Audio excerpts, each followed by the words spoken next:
Right అండి, మాట్లాడండి లేదా మీరు అది అడ్జస్ట్ చేసుకోండి. నేను సుజాత గారి దగ్గరికి వెళ్ళి మళ్ళీ మీ దగ్గరికి వస్తాను. ఈ లోపల అడ్జస్ట్ చేసుకోండి, మీరు మ్యూట్లో ఉండండి. సుజాత గారు, సో ఇదండి మామ బావ బాబాయ్ టీడీపీ ట్వీట్ చేసింది. సో ఆ మొత్తం మీ బంధువులే అక్కడ టీటీడీలో ఇంతకుముందు. బయట వాళ్ళు కనీసం ఒకే కులం అయినా సరే బయట వాళ్ళకి కూడా అవకాశం ఇలా బంధువులకే ఇచ్చారు అక్కడ చాలా ఓపెన్గా. అండ్ మీకు సిట్ వద్దన్నారు, సిబిఐ వీళ్ళందరూ కలిసి సంయుక్తంగా దర్యాప్తు చేస్తారంటే దాని మీద కూడా సిట్టా బిట్టా అంటారు. మీకు ఏ వ్యవస్థ మీద నమ్మకం ఉంది చెప్పండి ఒకసారి.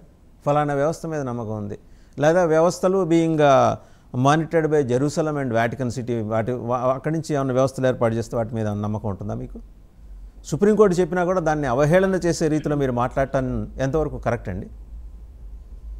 వాస్తవం గారు, నిన్న సుప్రీంకోర్టు ఇచ్చినటువంటి తీర్పు వీళ్ళు చేసినటువంటి కూటమి ప్రభుత్వం చేసినటువంటి కుల రాజకీయాలకి భగవంతుడిని తీసుకొచ్చి లేని దాన్ని జరగని దాన్ని జరిగినట్లుగా చూపించినటువంటి కూటమి ప్రభుత్వానికి చెంపపెట్టు లాంటిది.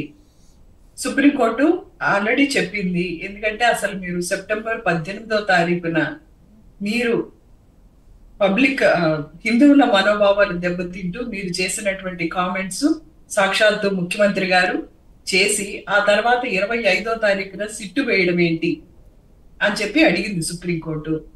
అదే విధంగా సాక్ష్యాధారాలు మీ దగ్గర ఉన్నాయా అంటే అది చూపించినటువంటి పరిస్థితి లేదు కూటమి ప్రభుత్వం నుంచి. సుప్రీంకోర్టు అడిగినటువంటి ఏ ప్రశ్నకు కూడా వీళ్ళు సమాధానం చెప్పలేనటువంటి దుర్భర పరిస్థితుల్లో ఉన్నారు. కానీ తిరుమల లడ్డు మీద రాజకీయాలు చేయడానికి మాత్రం అటు చంద్రబాబు నాయుడు గారు కానీ ఇటు పవన్ కళ్యాణ్ గారు కానీ సిగ్గు లేకుండా లడ్డు మీద రాజకీయాలు చేయడానికి హిందువుల మీద, క్రైస్తవుల మీద, ముస్లింస్ మీద వీళ్ళందరి మధ్య గొడవలు పెట్టి రాజకీయ లబ్ధి పొందడానికి వీళ్ళు ఏమాత్రం కూడా సంకోచించట్లేదు అనేటువంటిది ఈరోజు ప్రజలకి బాగా అర్థమైపోయింది. ఒకటి, సనాతన ధర్మం ఇప్పుడు పవన్ కళ్యాణ్ గారు వచ్చిన తర్వాత లేదండి. సనాతన ధర్మం అనేది చాలా గొప్పది. ఈ రోజు నేను నాస్తికుణ్ణి, నేను బాప్టిజం తీసుకున్నాను, లేకపోతే నేను గొడ్డు మాంసం తింటాను అని రోజుకొక మాట, పూటకొక వేషం వేసేటువంటి పవన్ కళ్యాణ్ గారి మాటలు గాని, ఆయన రాజకీయ అడుగులు గాని ఎంత నవ్వుల పాలుగా ఉన్నాయనేటువంటి విషయం అందరికీ తెలిసిందే. నా తండ్రి నాస్తికుడు, నా తండ్రి మా నాయనమ్మ దేవుడు హారతి వెలిగిస్తే దాంతో సిగరెట్ వెలిగించుకున్నటువంటి వ్యక్తి నా తండ్రి అని చెప్పి వేదికల మీద ఎక్కి చెప్పినటువంటి పవన్ కళ్యాణ్ గారు ఈ రోజు వేషం మార్చి సనాతన ధర్మాన్ని నేను కాబట్టి రక్షిస్తానని ఈ రోజు అర్ధాంతరంగా వారాహి డిక్లరేషన్ ఇంకా ఏదేదో తీసుకొచ్చి ఎందుకు ఇంత బాధపడటం? ప్రజలకి ఏం చేస్తారో చెప్పండి. మిమ్మల్ని ప్రజలు, మీరు 12 ఏళ్ల తర్వాత మీరు ఈ రోజు ఎమ్మెల్యేగా గెలవగలిగారు. పార్టీ పెట్టిన 12 సంవత్సరాల తర్వాత ప్రజలకి మంచి చేయడం చేతగాక ఈ రోజు రాజకీయాలు ఒక్కదాని మీద మీరు ఉప ముఖ్యమంత్రి అయిన తర్వాత ఒక్కదాని మీద మీరు ప్రశ్నించారా? వరదల గురించి మీరు మాట్లాడారా? గుడ్లవల్లే విషయంలో ఆడపిల్లల గురించి మాట్లాడారా? ఏ విషయం మీద మీరు మాట్లాడారు చెప్పండి. ఏ ఒక్క విషయం మీద కూడా మాట్లాడకుండా ఈ రోజు తిరుమల తిరుపతి లడ్డు అంశాన్ని తీసుకొచ్చి దాని తర్వాత సనాతనమైనటువంటి ధర్మాన్ని నేను మాత్రమే కాపాడుతానని సిగ్గుగా ఈ రోజు మాట్లాడుతున్నటువంటి ఇదంతా ఓకే అండి. భూమన కరుణాకర్ రెడ్డి గారు, సుబ్బారెడ్డి గారు ఏమన్నా డిఫరెన్సెస్ ఉన్నాయా? నిన్న పిలిచి భూమన కరుణాకర్ రెడ్డి గారికి అలాంటి దానికి సమాధానాలు రాదు సార్, అలాంటి దానికి సమాధానాలు రాదు.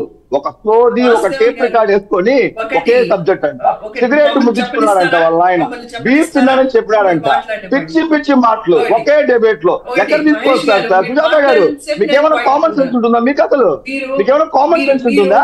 అసలు అడిగిన దానికి సమాధానం చెప్పండి. నేను ఈ రోజు మిమ్మల్ని మాట్లాడితే ప్రసక్తే లేదు. మీకేం చేత అనుకుంటున్నారా? మాకు చేతకాలు అనుకుంటున్నారా?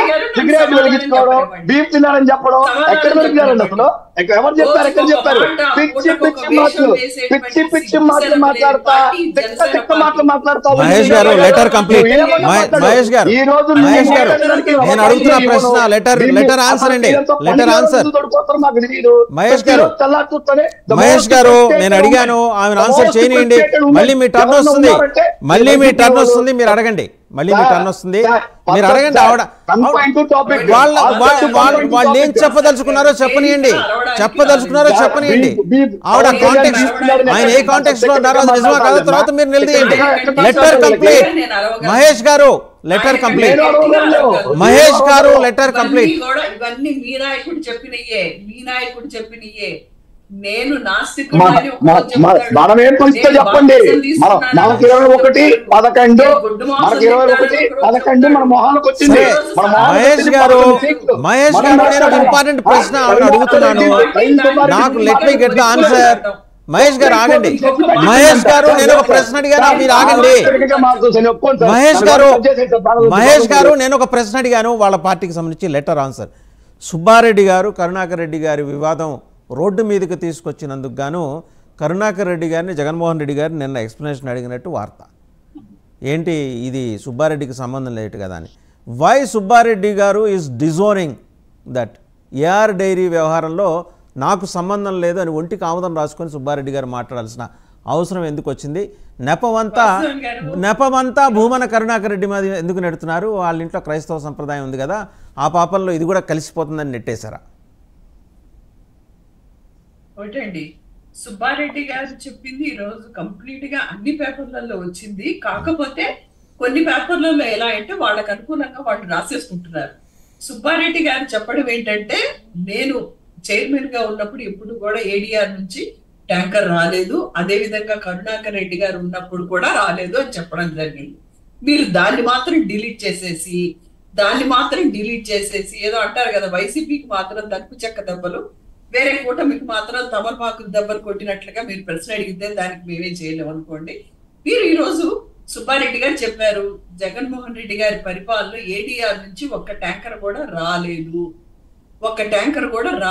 అని చెప్పారు. జూన్ 12వ తారీఖున చంద్రబాబు నాయుడు గారు ప్రమాణ స్వీకారం చేసిన తర్వాత జూలైలో వీళ్ళు చేసినటువంటి అలిగేషన్స్ జూలై 24వ తారీఖున ఏదైతే కల్తీ జరిగినటువంటి నెయ్యిని వెనక్కి మాత్రమే తిరిగి పంపడం జరిగింది. అది వాడినటువంటి ప్రూఫ్స్ కూడా